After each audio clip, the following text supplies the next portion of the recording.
ایک ہے کسی کو پکارنا، کسی سے مدد چاہنا، کسی سے کسی کام کے اندر جو ہے کوئی امداد کی خواہش کرنا، جو کہ ہو دنیاوی جو معمولات ہیں، جو عام ہمارے قواعد ہیں، ظاہری مادی اسباب و وسائل کے درجے میں، وہ شرک نہیں ہے۔ میں کسی سے کہتا ہوں مجھے ذرا پانی پلا دو، یہ بھی ایک دعا ہے، استمداد ہے، مدد آپ نے مانگی ہے، اس سے اپنی ایک ضرورت پوری کرنے کے لیے کہا ہے، لیکن کیا ہے یہ کہ گھڑا ہے وہاں رکھا ہوا ہے، وہاں پانی ہے، اس میں سے پانی لائے گا وہ دے دو۔ جو ظاہری قوانین طبیعہ جو ہے ان کے دائرے کے اندر اندر کوئی دعا،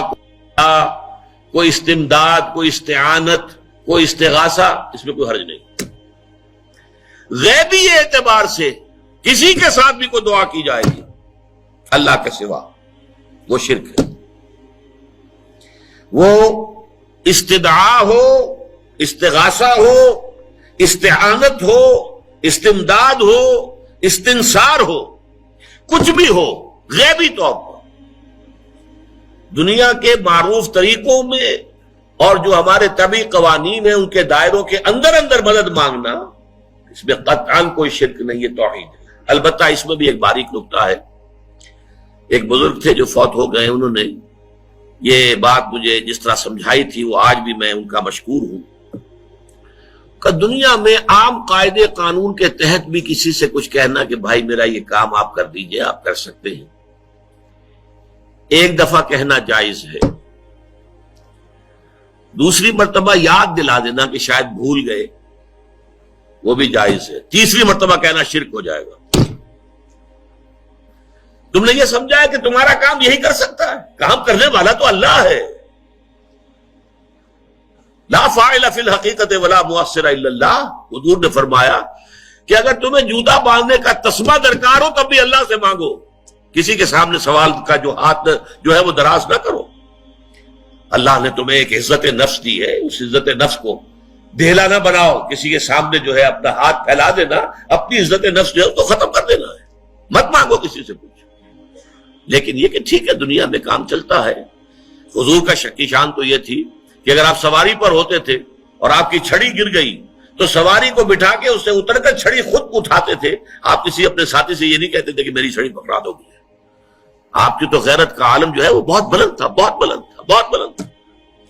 لیکن دنیاوی عام طریقے سے یہ کہ ٹھیک ہے بھئی آپ ایک کام ہے آپ کر سکتے ہیں، یہ کر دیجیے، اسے کہہ دیا ٹھیک ہے میں کروں گا، پھر بھول گیا یا کچھ اور ہوا، دوسری مرتبہ یاد دہانی کرا دی، تیسری مرتبہ جو ہے انہوں نے کہا کہ پھر اس میں شرک کی بو آنے لگتی ہے کہ معلوم ہوتا ہے کہ آپ نے سمجھا ہے کہ اسی کو اختیار حاصل ہے، یہی مقتدر ہے، اسی کو آپ کا کام کرنے کا جو ہے وہ پوری قوت اور قدرت حاصل ہے، اور یہ چیز جو ہے یہ شرک کی بو اس میں سے آنی شروع ہو جاتی۔ لیکن یہ ہے معاملہ سارا جو اسباب عادیہ کے تحت، اس سے ماورا آپ کسی کو نہیں پکار سکتے۔ دیکھیے سب سے بات نکتے کی بتا دوں آپ کو، فرشتے کو تو ہم مانتے ہیں نا، حضرت شیخ عبد القادر جیلانی رحمۃ اللہ علیہ کی روح ہے یا نہیں ہے، سنتی ہے نہیں ہے، حاضر ہے کہ نہیں ہے، ناظر ہے کہ نہیں ہے، 100 اختلاف ہو جائیں گے، اختلافات کی تو گنجائش ہے نا۔ فرشتہ ہے یا نہیں ہے، وہ تو فرشتہ تو ہے، آپ کے دونوں کندھوں پہ بیٹھا ہوا ہے، کرامن کاتبین ہے کہ نہیں ہے، یرسل علیکم حفظہ، آپ کے جو باڈی گارڈ اللہ فرشتہ نہیں بھیجتا، لیکن آپ فرشتے سے بھی نہیں کہہ سکتے کہ میرا یہ کام کرو۔ فرشتے کے وجود پہ تو کوئی شک نہیں ہے، یا جبرائیل میرا یہ کام کرو، قطعاً نہیں، غلط، شرک۔ لا تدعو مع اللہ احدا، اللہ کے سوا پکارنا کسی کو نہیں ہے، دعا کسی سے نہیں ہے، استغاثہ کسی کا نہیں ہے،